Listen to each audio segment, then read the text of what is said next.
जब जीव को मनुष्य शरीर में जन्म लेना होता है तो प्रकृति में वर्षा के साथ आता है, प्रकृति में वर्षा के साथ आया और फसल में मूली, गाजर, गेहूं, अन्न, इनमें वो जीव प्रवेश करता है और उसे माता पिता दोनों पाते हैं। तो सप्तम धातु वीर के रूप में परिणित होता है जीव। वो वीर कण के रूप में माता के उदर में जब प्रवेश करता है तो एक रात्रि में मां का और पिता का, दोनों का वो जो वीर मिलता है, उस रज और वीर के मिलने से एक कलल सा बनता है। 5 रात्रि व्यतीत होने के बाद एक बुदबुदा सा बनता है। 10 रात्रि व्यतीत होने के बाद एक बेर की सी आकृति होती है। फिर उसके बाद उसमें धीरे धीरे मांसपेशियां बढ़ने लगती हैं।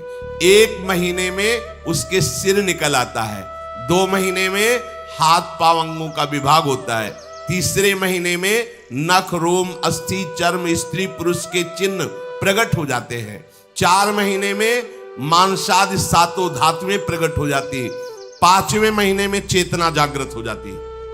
जैसे अपने चेतना, ऐसे 5वें महीने में गर्भस्थ शिशु की चेतना जागृत हो गई। जीव है पर चेतना 5 महीने बाद मां के गर्भ में जागृत।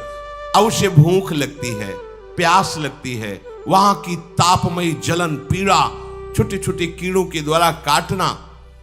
6ठे मास में झिल्ली से लपटा हुआ मां की दाहिनी कोख में कीड़े की तरह तड़पता है। उस समय माता को कड़वे और खट्टे पानी की लालसा होती है, जिससे उसके अंगों में जाकर भयंकर जलन होती है। यह है भोग। वो कृमि कीड़े की तरह तड़पता है। मलमूत्र के गड्ढे में बीच में झिल्ली में बंधा हुआ वो जीवात्मा सुकुमार तो होता है, वहां के कीड़े उसे नोचते छोटे छोटे, वो तड़पता है। माता प्रसन्न होती कि जब बच्चा हिलता है, बोले है उसकी दुर्गति हो रही, वहां भयंकर कष्ट पा रहा है। ऐसा क्लेश होता है कि क्षण क्षण में बेहोश होता रहता है। माता के खाए हुए कड़वे, तीखे, गरम, नमकीन, रूखे, खट्टे, यही पदार्थ पाने की इच्छा होती है माता, क्योंकि उसको भोग भोगना है। उसके कोमल शरीर में भयानक पीड़ा होती है जब माता ऐसे पदार्थ खाती है। गर्भाशय की झिल्ली में लिपटा हुआ, आंतों और मलमूत्र से घिरा हुआ सिर, पेट की और पीठ और गर्दन एक कुंडलाकार, ऐसे कंकण जैसा, ऐसी आकृति गर्भस्थ शिशु की होती है। पिंजड़े में बंद पक्षी के समान पराधीन, ना तो वो हिलडुल सकता है ना बोल सकता है। बड़ा असमर्थ दुख को भोग रहा है। चेतना पूरी है। इसी समय भगवान द्रवित होकर उसे ज्ञान देते हैं, गर्भस्थ शिशु को, सबको। जे उसे ज्ञान होता है तो सैकड़ों जन्म के कुकर्मों से याद आते हैं, सैकड़ों जन्म के। ओहो, ये मेरे कर्म का ही फल, मैंने ऐसे कर्म किए इसलिए दुख भोग रहा हूं। बेचैन हो जाता है, कैसे निपट पाऊंगा, सैकड़ों जन्म के कर्म जमा है। अब महान अशांति उसके हृदय में, उस शरीर में भयंकर पीड़ा। कुंडलाकार शरीर है, हिल भी नहीं सकता है, बस कीड़े काटते, बड़ी तड़पन, बड़ी जलन, भूख प्यास की जलन। अब एक और भयानक जलन हुई, उसे स्मरण हो जाता है कई जन्मों के, सैकड़ों जन्मों के पाप कर्मों का। 7वां महीना आरंभ हुआ कि ज्ञान का उन्मेष हो गया। अब प्रसूति वायु उसे चला रही है, तड़पता है वो। सप्त धातु में स्थूल शरीर से बंधा हुआ वो जीव भयभीत होकर के पुकारता है, अगर कोई भगवान है तो एक बार मुझे यहां से निकाल दे। वो विनय करता है भगवान से, कोई अगर भगवान है जिसने मुझे इस बंधन में डाला है, एक बार निकाल दे, यहां से जाके केवल भजन करूंगा। जीव कहता, जंतुरुवाच तस्योपशन्नमवितुम जगदिच्छयात् नाना तनोर्भुवि चलच्चरणारविंदम सोहम ब्रजामि शरणम रकुतो भयम में येने दृशी गतिरदर्श सतोनुरूपा। हे प्रभु, मैं बड़ा अधम हूं। ये ज्ञान भगवान की तरफ से गर्भस्थ शिशु को होता है। देखो, स्वयं वो इतना कष्ट पा रहा है, फिर जब आप गर्भ हत्या करते हैं तो आपका पाप कितना बड़ा होगा, सोचो। सब माताओं से विनय है, संयम से रहो, सावधान रहो। ये हत्या ऐसी नहीं कि तुम्हारे दान पुण्य से क्षमा हो जाएगी। ये जो भ्रूण हत्या है, गर्भ हत्या है, बहुत बड़ा पाप है। आप लोग अज्ञान के कारण इसको ध्यान नहीं देते, इसे खिलवाड़ समझते हो। कितना ज्ञान है। बेटी ही मां है, बेटी ही बहन है, बेटी ही पत्नी बनती है, बेटी ही किसी के जीवन को धारण करने वाली बनती है। और आपने गर्भ में देख लिया बेटी है, तुम स्वयं मां होकर उसका साथ दे रहे हो, उसका नष्ट करने के लिए। हमारी तो बात ही समझ में नहीं आती, क्या बुद्धि भ्रष्ट हो गई। अगर पुरुष का इतना महत्व है तो बेटियां ना हो तो तुम्हारी कौन सी गति होगी, सोचो जरा। जीना मुश्किल हो जाएगा तुम्हारा। तुम पुरुष किस काम के रह जाओगे। तुम्हारा अर्धांग काट दिया जाए तो तुम कैसे होगे। ये स्त्री स्वरूप अर्धांग है। जिस घर में एक मां बहन नहीं है, स्त्री स्वरूप नहीं, श्मशान जैसा वो होता है। ध्यान दीजिए, ये बहुत बड़ी गलती है जो अपनी बेटियों की हत्या करते हैं। ये वो पाप है जो अक्षम्य अपराध है। स्त्री हत्या करना शास्त्रों में बहुत बड़ा पाप कहा गया है। फिर वो तो बच्चा है, बिल्कुल नहीं। जिनसे हो गया है, श्रीमद् भागवत का सप्ताह मूल संस्कृत से सुनो और भगवान से प्रायश्चित प्रार्थना करो कि हे नाथ, भूल से गलती हो गई, दूसरा कोई उपाय नहीं। ध्यान से समझ लीजिए, तुम्हारे भ्रूण हत्या, गर्भ हत्या के पाप को नष्ट करने में एकमात्र श्रीमद् भागवत समर्थ है, दूसरा कोई नहीं। कोई दान पुण्य तीर्थ स्नान तुम्हें क्षमा नहीं कर पाएगा। यह ऐसा महापाप है। अगर हृदय में जलन करके और मूल संस्कृत के द्वारा पूरी 7 दिन में भागवत श्रवण की जाए नियम से, तो भागवत समर्थ है, इस हत्या के पाप से भी आपको मुक्त कर देगी। जिनके ऐसे हत्या हो गई हो करवा लो, नहीं तो बुद्धि आगे भ्रष्ट करके तुम्हें हरि गुरु से विमुख कर देगा। ये पाप ऐसा नहीं कि तुम्हें 2-4 माला घुमाने से क्षमा हो जाएगा। ये महत अपराध है। सबकी समझ में नहीं आता, समझ जाओ, नहीं तो आप जहां भी हो वहीं से भ्रष्ट कर देगा। ये अपराध नष्ट नहीं होगा, श्रीमद् भागवत की कृपा से नष्ट हो जाएगा। यह हमें बहुत विश्वास है। श्रीमद् भागवत सप्ताहिकी ये है ही महामहिम। प्रीत योनि को प्राप्त धुंधकारी को सीधे भगवत पार्षद स्वरूप देकर परम पद में आरूढ़ कर दिया। केवल 7 दिन की मूल संस्कृत एक भी श्लोक नहीं छूटना चाहिए। अगर सप्ताहिकी का पारायण हो तो इस भ्रूण हत्या, गर्भ हत्या से भी निवृत्ति मिल जाए। अब वो जीव भगवान को पुकारता है, मैं बड़ा नीच अधम हूं। भगवान, आपने जो मुझे गति दिखाई है तो मेरे कर्म के अनुसार ही है, आपका इसमें कोई दोष नहीं। हम लोग जब कष्ट भोगते तो भगवान से कहते हैं हमने तुम्हारा क्या बिगाड़ा। भगवान ने नहीं बिगाड़ा, तू खुद देख क्या बिगाड़ लिया अपना। करो पाप आचरण। अब देखो, हमने तो जीवन में कोई पाप नहीं किया और कितने गर्भ हत्या की है, कितनी खिलवाड़ समझे हो। ये बिल्कुल भयावह चीज है, आप लोगों को नहीं। हम बार बार इसीलिए कह रहे कि भयावह वस्तु है, तुम्हें बहुत ऊंचाई से घसीट के भ्रष्ट कर देगी।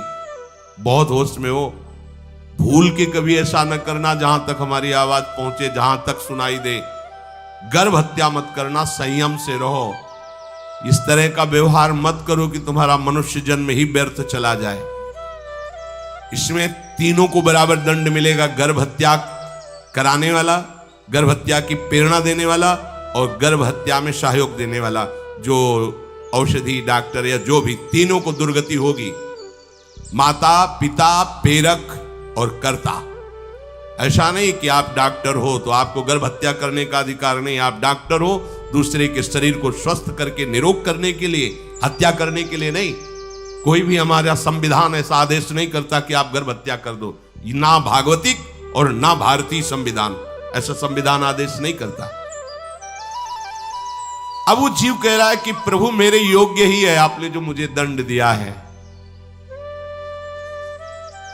मैंने सुना है कि आपकी शरण में जो आता है आप उसकी रक्षा कर लेते हैं। आपकी जो शरण में हो जाता है वो इस भूमि पर, भारत भूमि पर, विश्व पर निर्भय विचरण करता है। कोई उसे भय नहीं प्रदान कर सकता। प्रभु मैं इस माता के उदर में माया का रहस्य न जानने के कारण ऐसे कर्म किए कि मैं आ गया हूं। बहुत दुख पा रहा हूं। हे निर्विकार अखंड बोध स्वरूप परमात्मा, मैं बार बार नमस्कार करता हूं। प्रभु मेरे ऊपर कृपा कर दो, एक बार इस गर्भ से निकाल दो। मैं यहां से बाहर जाकर आपका निरंतर भजन करूंगा। ये वादा करके आए हम प्रभु से सब। प्रभु ने करुणा करके हमें चांस दिया है मनुष्य शरीर। प्रभु मैं बहुत जन्मों से इस समय स्मृति आ रही देख रहा हूं, कर्मों में भटकता रहा आपसे विमुख होकर के। ये जो मुझे अभी ज्ञान हो रहा है केवल आपकी कृपा से तत्कालिक है। तत्कालिक, एक तत्कालिक वैराग्य होता है। जैसे कथा सुनी मन में आया कि अब तो भजन ही करना है। ये तत्कालिक है, स्थायी नहीं है। इसे स्थायी बनाओ। प्रभु आप अंतर्यामी हो, आप सब कुछ जान रहे हो। तीनों तापों की शांति के लिए भक्तजन आपका भजन करते हैं। मैं देहधारी होकर जीव माता के उदर में मलमूत्र से रुधिर की झिल्ली में फंसा हुआ माता की जठराग्नि के ताप से जल रहा हूं। प्रभु एक एक क्षण में यहां विकल होकर केवल इंतजार कर रहा हूं कि किस समय मुझे यहां से निकाला जाएगा। दीन बंधु यहां से कब मैं निकलूंगा। स्वामिन आप बड़े दयालु हो। आप जैसे उदार प्रभु ने मुझ गर्भस्थ शिशु को ये ज्ञान दिया। हे दीन बंधु आप अपनी कृपा से प्रसन्न हो जाइए। प्रभु एक बार निकाल दीजिए। मैं ऐसा भजन करूंगा कि दोबारा संसार के दुख में नहीं आऊंगा।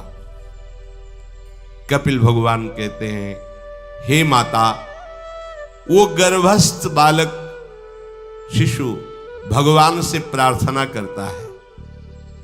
भगवान का आदेश होता है, तत्काल प्रसव वायु धक्का मारती है।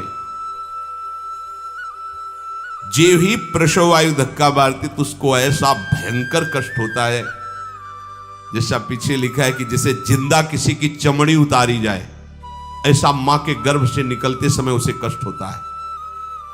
वो अत्यंत कष्ट से व्याकुल होता है। उसी समय उसका वो ज्ञान नष्ट हो जाता है जो भगवान ने दिया था।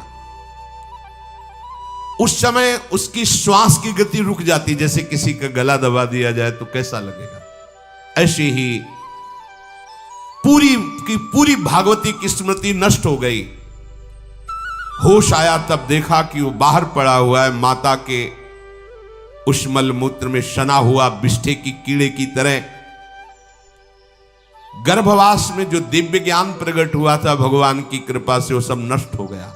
भूमि परत भा ढाबर पानी, तिम जीवे माया लपटानी। चेतन आई तो रोने लगा। वो ज्ञान कहां गया, वो ज्ञानदाता कहां गया। वो कहता कहां कहां।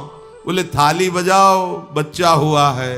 और वो तो रो रहा है कि कहां, वो ज्ञान कहां गया जिसके बल से मैं कह रहा था कि बाहर निकाल दो, मैं आपका भजन करूंगा। सब खत्म ज्ञान।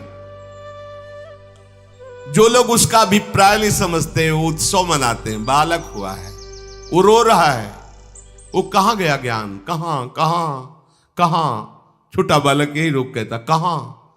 अभी जो ज्ञान उत्पन्न हुआ था, जो अभी भगवान का बोध हुआ था, वो कहां गया, कहां गया। घर परिवार के लोग उसका पालन पोषण करते रहते हैं। उसमें कोई निषेध करने की शक्ति नहीं हो रही। मच्छर काट रहा है, दुख हो रहा है, हटा नहीं सकता बालक। उस जीव को शिशु अवस्था में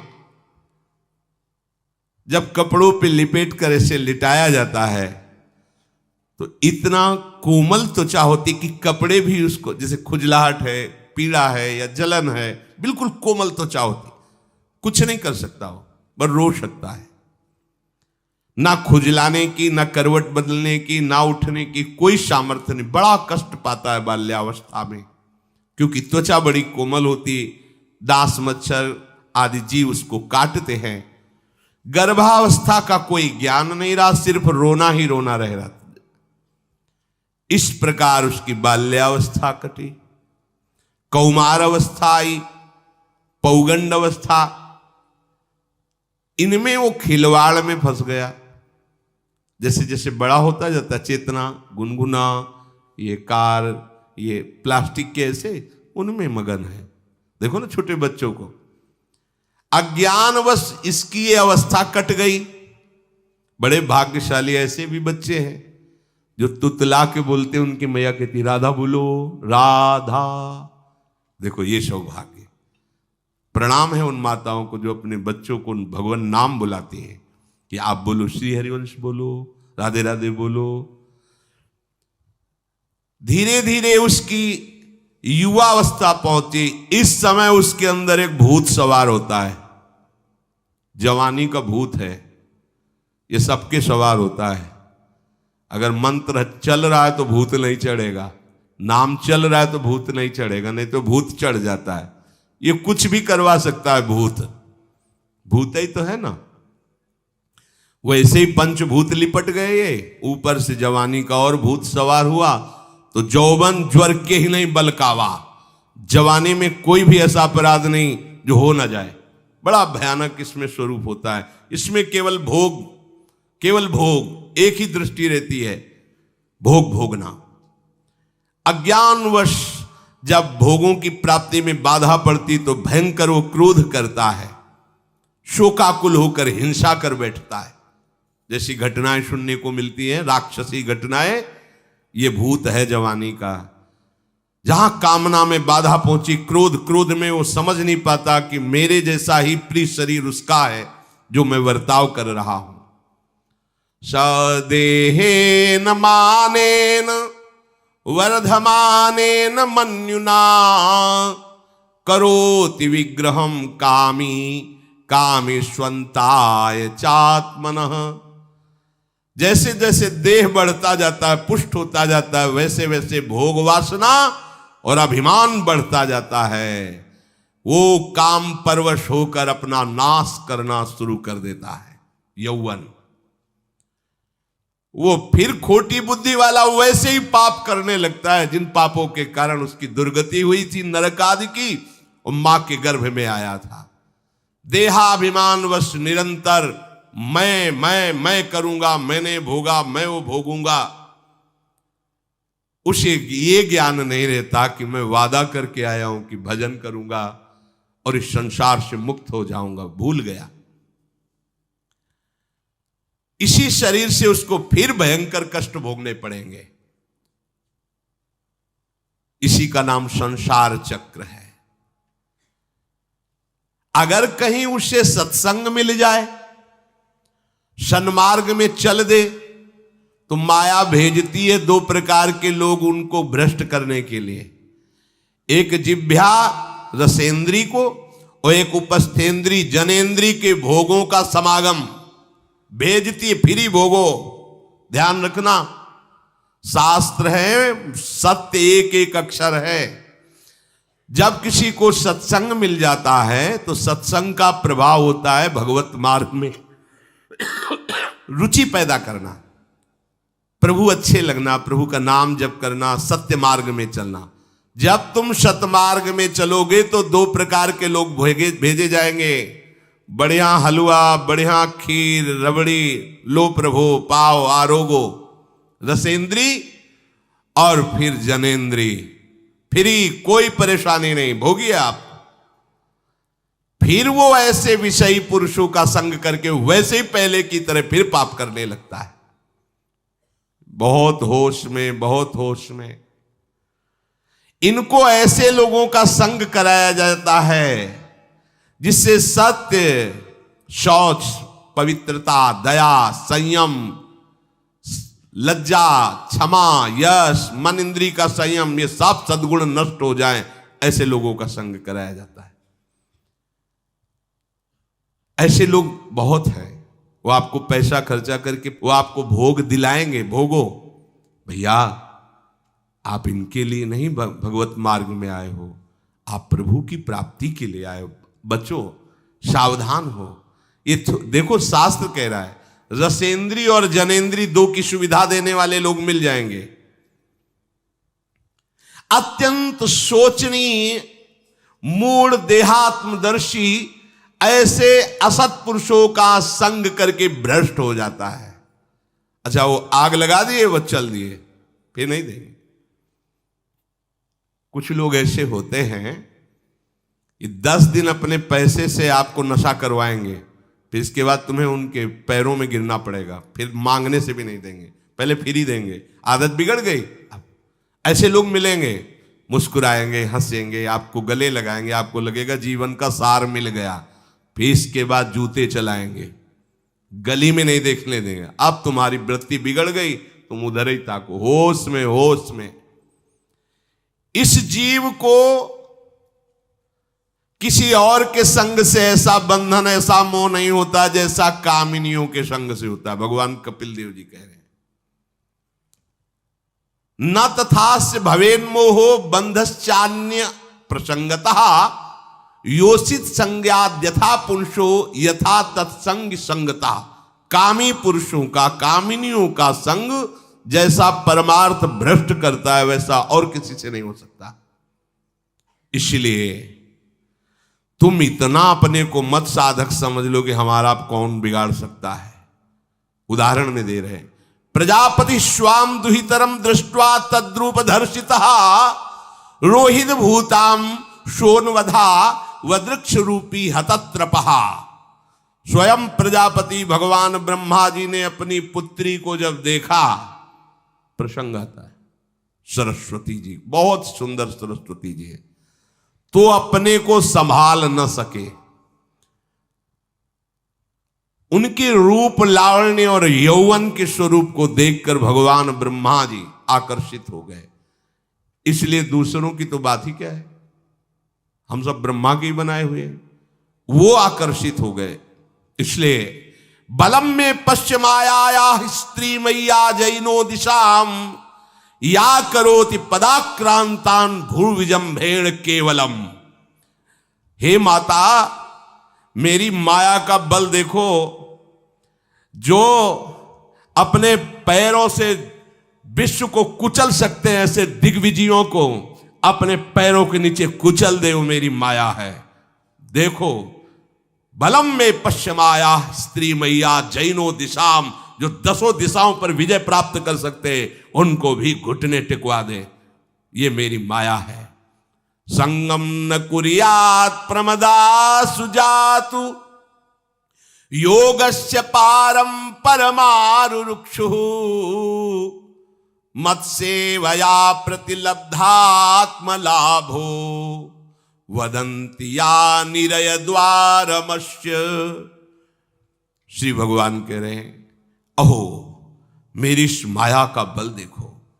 इसलिए जो मेरे को प्राप्त करना चाहता है, योगारूढ़ होना चाहता है, भजन में आगे उन्नति चाहता है, उसे चाहिए जो तुम्हें भ्रष्ट करने के लिए इशारे करे, चाहे स्त्री हो चाहे पुरुष, तजिए ताहि कोटि बैरिशम यद्यप परम सने। वो मित्र नहीं, वो माया के द्वारा भेजा हुआ दूत है। चाहे कोई भी हो, होश में तुम समझते हो कि बाजी जीत गए, भाग्य खुल गए, तरस रहे थे भोगों के लिए, मिल गए भोग। अरे नारकी गतियों से बचने के लिए तुम्हें अवसर मिला था, फिर नरक जा रहे हो। तुम समझते हो कि इसको भोग ले तो सुखी हो जाए, उसको जो भोग रहा है वो समझता है उसको भोग ले तो सुखी हो, उसको वो पूरी सृष्टि इसी भ्रम में फंसी हुई है। होश में हो जाओ। जो परम पद चाहता है, भजन करना चाहता है, ठीक से मार्ग में चलना चाहता है, उसे शब्द भगवान के याद कर लेने चाहिए। चाहे वो स्त्री हो चाहे पुरुष, जो तुम्हें गंदी बातें सिखाए, गंदी बातें दिखाए, गंदी बातें करने के लिए प्रोत्साहन दे, जाके संग कुमति मति उपजय करत भजन में भंग तजोरे मन हरि विमुखन को संग। गृहस्थ हो तो धर्म के अनुसार अपनी पत्नी मात्र में सीमित रहो। ये उद्दंडता तुम्हारा नाश कर देगी। ये जो आज नई रीतियां चल रही हैं, ये भगवान ब्रह्मा जी ने अपने पुत्रों को बुलाया। चारों युग ये पुत्र हैं भगवान ब्रह्मा के, सतयुग, त्रेता, द्वापर, कलयुग। सतयुग से कहा भाई हमने रचा है नरक, तुम्हारा स्वभाव सत्य में स्थित होना है, इसलिए हमारी आज्ञा का पालन करो कि नरक खाली भी नहीं रहना चाहिए। तो उनका पिताश्री, जब हमारा स्वभाव आपने ही रचा है तो मेरे राज्य में कोई नरक जाए, भूल चूक से किसी को नरक नहीं जाने देंगे। त्रेता से कहा तो उन्होंने कहा कोशिश करेंगे अपने बड़े भाई का अनुगमन करने की। द्वापर से कहा तो उन्होंने कहा कोशिश करेंगे आपकी आज्ञा का पालन करने की। समझना। लेकिन जब कलयुग आया तो मुस्कुरा के बोला, पिताश्री जैसे बड़े भैया ने कहा मेरे राज्य में कोई नरक मेरी जानकारी में नहीं जा पाएगा, ऐसे ही मेरे राज्य में कोई स्वर्ग या परम पद मेरी जानकारी में नहीं जा पाएगा। मैं सीधे हाउसफुल करूंगा नरक। देख लो ना, शराब पीना, व्यभिचार करना, जुआ खेलना, चोरी करना, हिंसा करना, इसके प्रधान स्थान हैं। ब्रह्मा जी से कहा आप चिंता मत करो, जैसे बड़े भैया कहते हैं कि हमारे राज्य में कोई नरक नहीं जाएगा, ऐसे हम आपको वचन देते हैं। अगर हमारी दृष्टि पड़ी तो न स्वर्ग जाने देंगे न परम पद में जाने देंगे। तभी महाप्रभु कहते पाए जान जगत में सब जन कपटी कुटिल कलयुगी टंचू।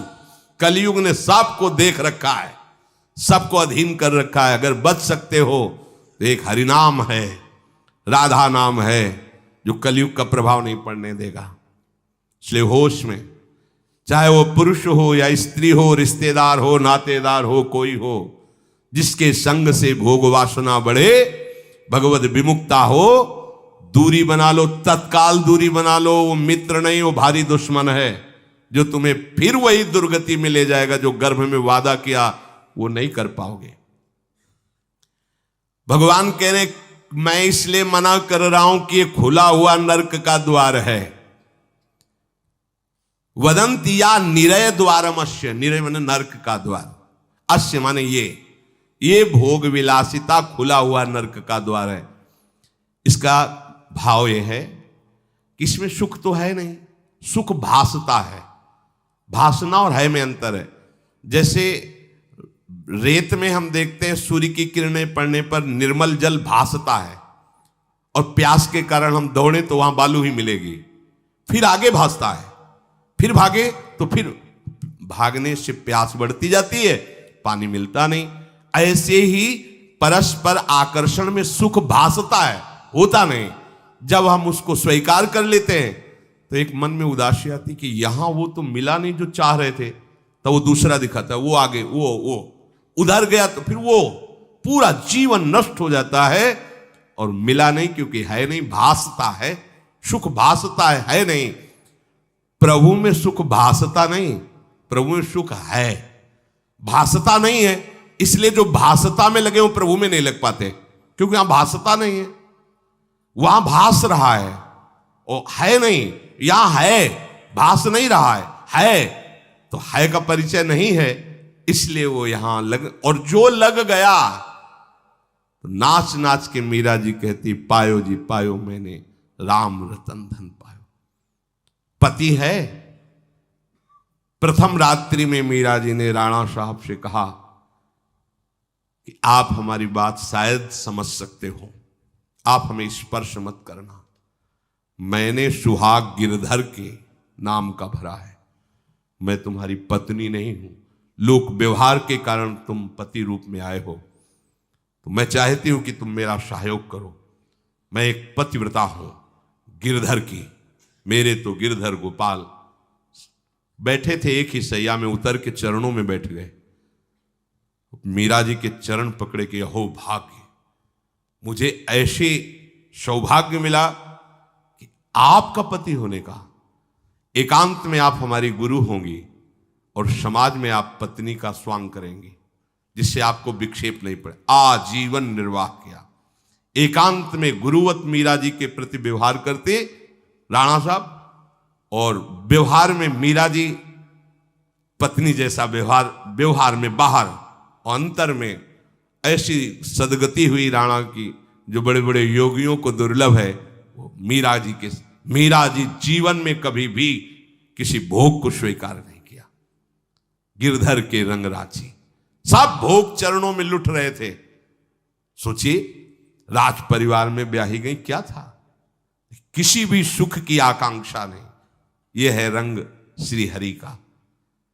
है नहीं ना उनमें सुख, जो है सुख वो मिल गया तो फिर भासने की तरफ क्यों बढ़ेगा। इसलिए ये जो मेरी माया है, ये मित्र बनकर पहले सेवा के बहाने से धीरे धीरे पास आती है। आती है का शब्द माया के लिए है। वो किसी भी रूप में होगी। माया का कोई रूप नहीं आज तक वर्णन किया गया, कोई भी रूप हो, वस्तु, व्यक्ति, स्थान, घटना, कुछ भी। उपासक जब समझ नहीं पाता तो वही उसके नाश का कारण बन जाती है। बहुत सावधान। हमें नहीं पता किस रूप में आएगी, जिनको पता है हम उनको अपने पास रखें। वो है नाम, राधा राधा, फौरन पता चल जाएगा आपको पक्का। ये ठीक नहीं, नहीं बहुत श्रद्धा, नहीं बिल्कुल हटो, बिल्कुल हटो, अंदर से बिल्कुल हटो। नहीं तो कोई समझाने वाला थोड़ी था बचपन से हमें कि भाई पास कोई हो, यही नाम। जहां कहीं कोई प्रियता, कहीं आश्रमों में कहीं कुछ समझ में, हटो हटो हटो, ये नाम हटाते हटाते हटाते जहां लगाना चाहिए वहां लगा दिया।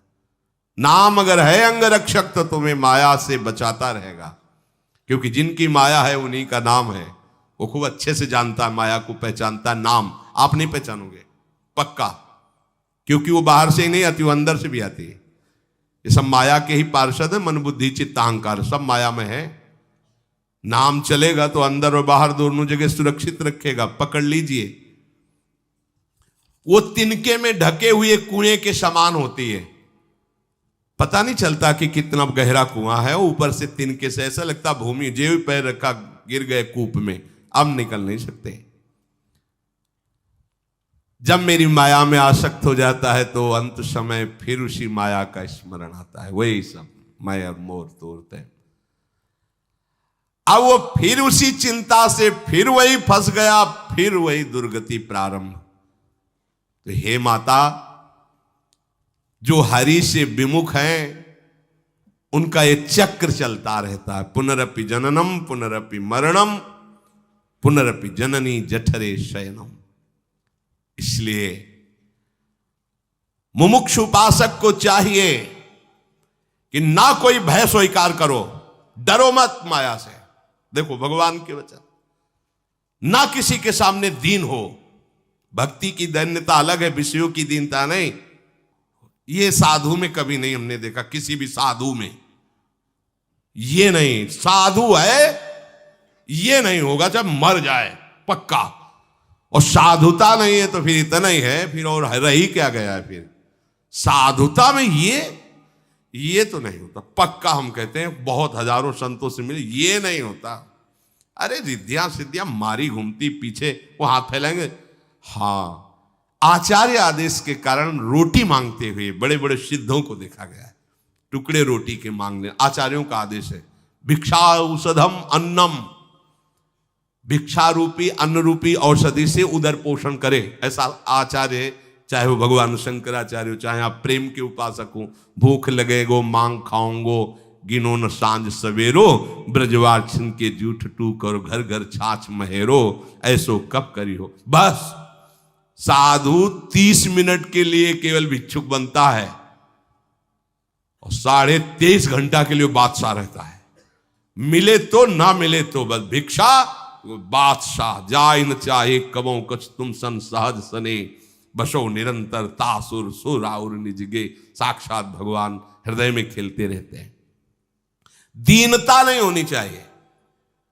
ये भागवतिक दैन्यता अलग है, ये दलिद्रता रूपी दीनता नहीं होनी चाहिए कि ठंडी लग रही कपड़ा दे दो, देखो हमें तीर्थ यात्रा करनी पैसा दे दो, हमें यज्ञ कर। कौन सी यज्ञ करनी तुम्हें? कौन सी यज्ञ? श्वासों को बोलो राधा राधा राधा, एक एक श्वास की आहुति, इससे बड़ी कोई यज्ञ होगी? पूरा जीवन समर्पित, इससे बड़ा कोई तीर्थ होगा? अरे जहां चरण रख दे वहां तीर्थ प्रकट हो जाए, ऐसी भक्ति की महिमा होती। तीर्थ ही कुर्वन्ति तीर्थानि। ये दीनता नहीं होती साधुओं में, पाखंड में होती। दीनता साधुता में नहीं होती।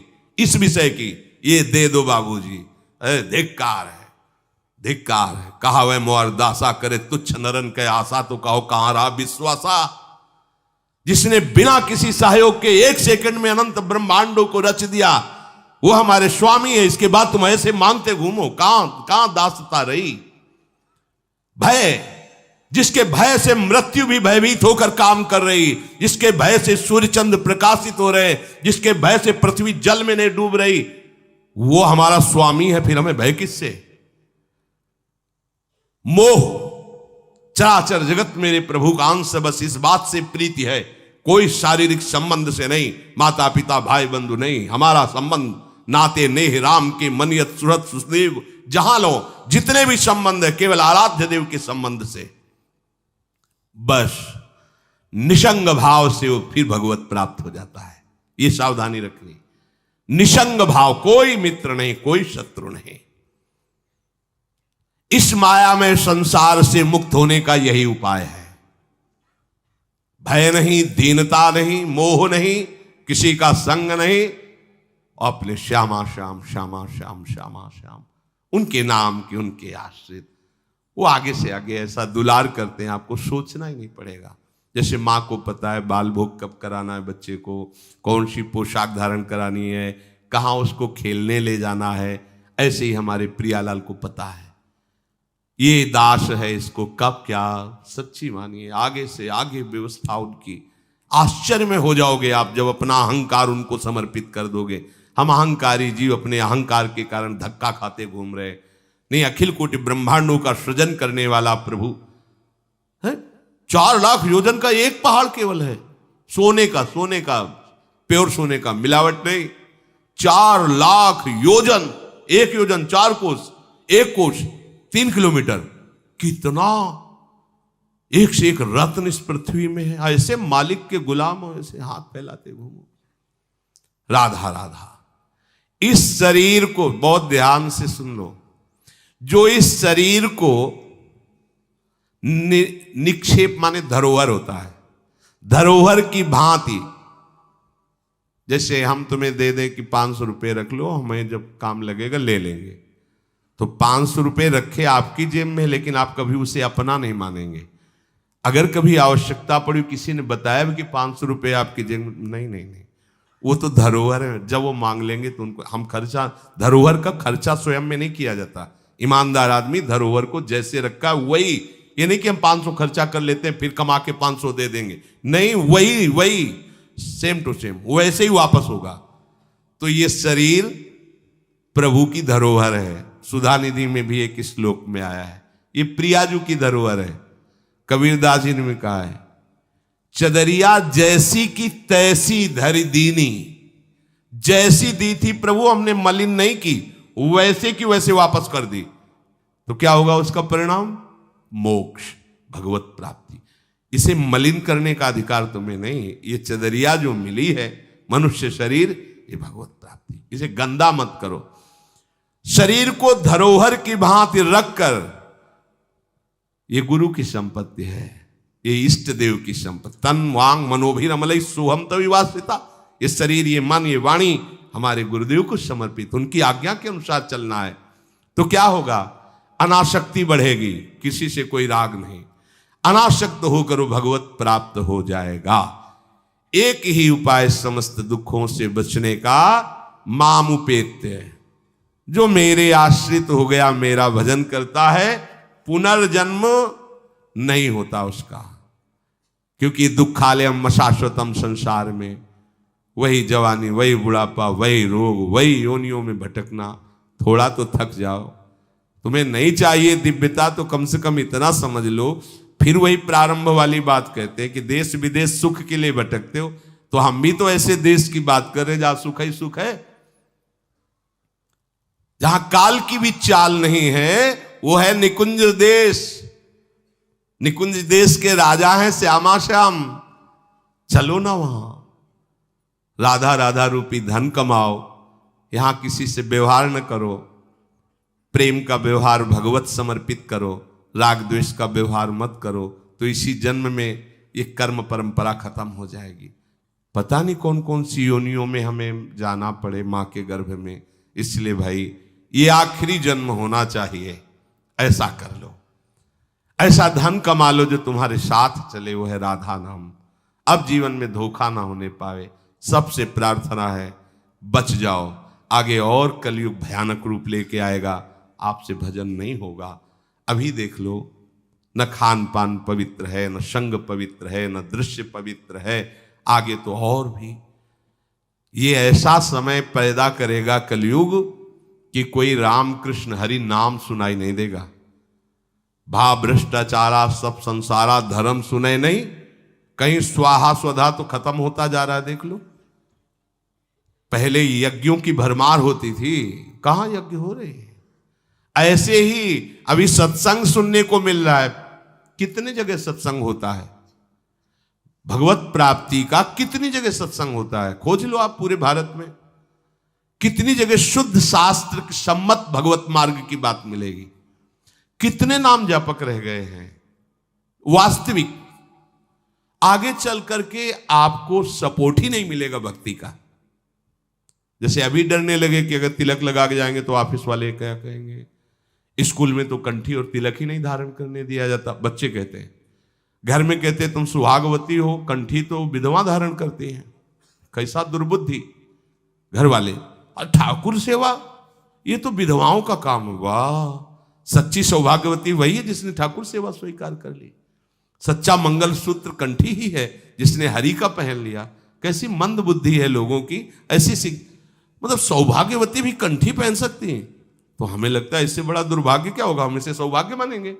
राम हरि कृष्ण बोल न पावे, कंठी न धारण करे, रज न धारण करे और उसे सौभाग्यवती, तो कौन सा सौभाग्य। मरण धर्मापति, कुछ दिन में वो भी मरेगा, फिर बनना क्या बनना। न भजन लायक रह जाओगे, न संसार लायक रह जाओगे। प्रार्थना मान लो, थोड़ा कड़ुआ लगेगा लेकिन बहुत मीठा है परिणाम इसका। यत् अग्रे विस्मयो परिणामे अमृतोपमम। जिसमें शुरुआत विष जैसी लगे उसका परिणाम अमृत में होता है। खूब भजन करो और इसी जन्म में श्री जी को प्राप्त करो। श्री राधा वल्लभ लाल।